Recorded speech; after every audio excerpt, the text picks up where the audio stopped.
Hello, this is Randy, and welcome back to another episode of Brain Break with Randy and Keitho. Today, the day I'm recording this, is the day our neighborhood celebrated National Day of Service, which is in commemoration of 9/11.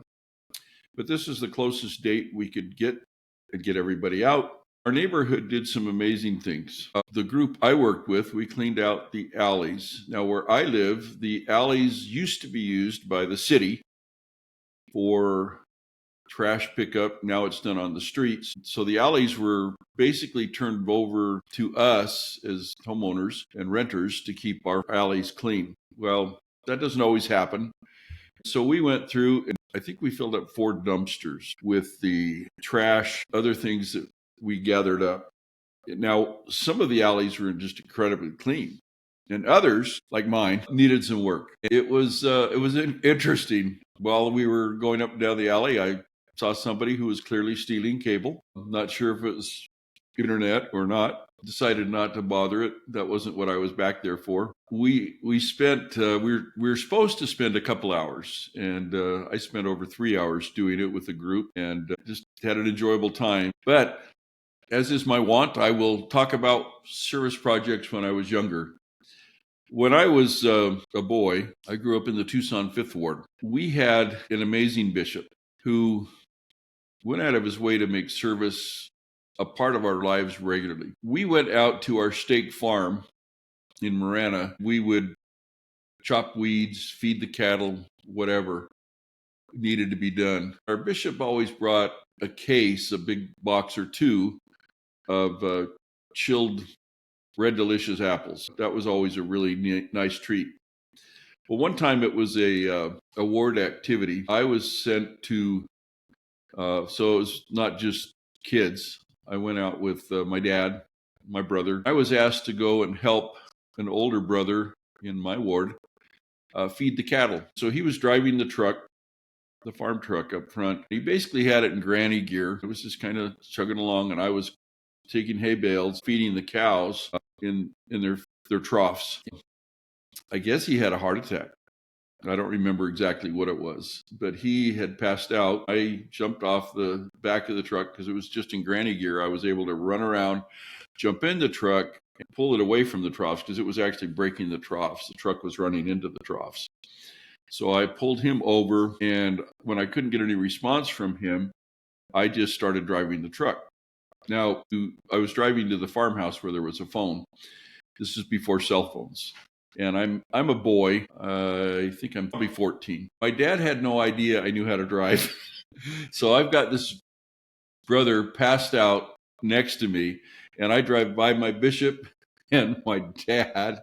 I can't remember what they were doing, but I drive by them, and my dad's got the funniest look on his face because he recognized me, and my bishop's concerned because why would I be driving the truck? It was up to the brother I was with. So anyway, make a long story short, I was able to get this man the help he needed. I got to the farmer's house and we called an ambulance, and the ambulance came and took him to the hospital. He was very ill.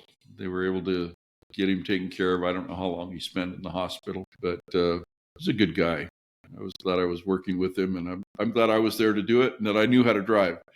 Now, the story behind that is when I was in Canada the previous summer, we basically had one scout group because it was a small ward. Our scout leader was incredible. He was a mechanic for the Canadian Grand Prix team. They actually worked getting their cars all ready to go during the summer months. He invited me down, and then he said, "Do you know how to drive one of these cars?" And I said, "No, I don't." I never thought to ask, "Well, why is that? Are you only 13? But anyway, I didn't get to drive a Formula One car, but I got to drive his V12 Jaguar around the track, which was incredibly fun. He taught me things like drifting, power shifting, and double clutching. It was great. So I did know how to drive. I knew how to drive very well for a boy. So it wasn't until years later I realized that he taught me how to drive in anticipation of saving this good brother's life. And to me, that's just incredible, because if I hadn't have known how to drive, it was a truck with a manual transmission, that man would have died, because we were where the cattle were. We were far enough away that you would need a vehicle to go to the other place. We're talking a steak farm that was, I don't know, acres and acres. But anyway, my whole point in telling you this, it's exciting to know that we have a Heavenly Father that is preparing us for whatever we may face. And if my brother had have gone with that man, he didn't know how to drive. They certainly weren't going to send another man with him to, basically the hay bales were already broken up. You're just reaching in and grabbing a bale and taking about this much hay and throwing it into the trough. I mean, it was the job for a boy. I was happy to do that. It seemed to me better than hoeing weeds. I'm glad I had that opportunity. I grew up in a fairly middle-class ward. Our bishop was looking for an opportunity to keep the youth together and to teach them service. It wasn't until I was older I realized this sweet lady that we went and worked on her house twice a year didn't really need us to, but she allowed us to come. We painted her house, and we go back 6 months later and realize that it was a different color. It's not the same color we painted it. That mistake we made on the back of the house is not there anymore. Well, this lady was very successful in a multi-level marketing company called Shack Lee. We never knew that about her. Why would we know that? But we would go over and, mow her lawn, fix the weeds, just whatever. We probably went every 6 months or so. We painted. I don't think we re-roofed her house, but we did other things. The reason we went there is because we didn't really know her. Why would we get to know somebody in her 70s? We were youth. We didn't. But I'm grateful for that good bishop teaching us about those values of service. I try to teach those to my children. I try and teach them to my grandchildren. I know as a missionary, the companions that I struggled to get along with, there were some of those. I found that by doing anonymous service for them, now they know who's doing it because there's only 2 of you, typically in an apartment, sometimes 4. But anyway, they knew you did it, but you didn't have to admit you did it. They didn't see you do it. But they then realized that we're taking care of the things that need to be done. It could have been, for some of them, I remember shining shoes. For another one, he had some ties that were really gooped up, and I took them in and showered with them. Was able to clean them up using some baby shampoo I purchased. Then I hung them in a place where they wouldn't notice while they dried. Then I put them back in their closet. The next time they put on the tie, they realized it wasn't in need of dry cleaning. It was clean. So that's the end of my story on International Day of Service. I am grateful for the opportunity to serve my fellow man.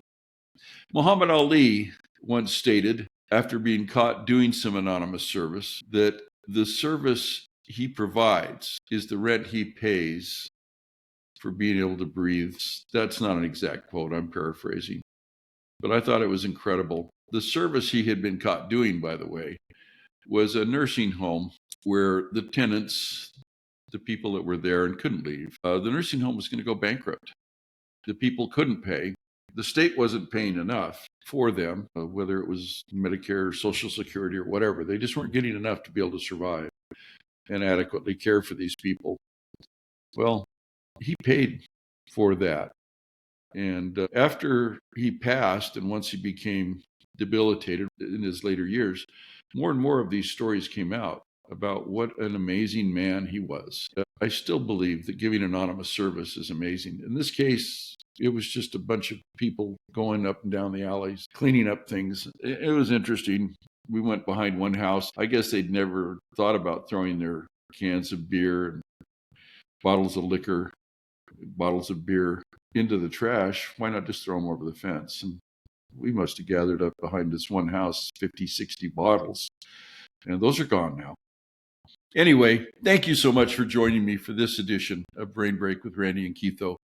I hope you had a great day, and I hope you're able to provide service on a regular basis to those that you live around, to those you love, and to those you need to love. Thank you again. Please like and subscribe. Tell your friends about us. Your comments are always welcome.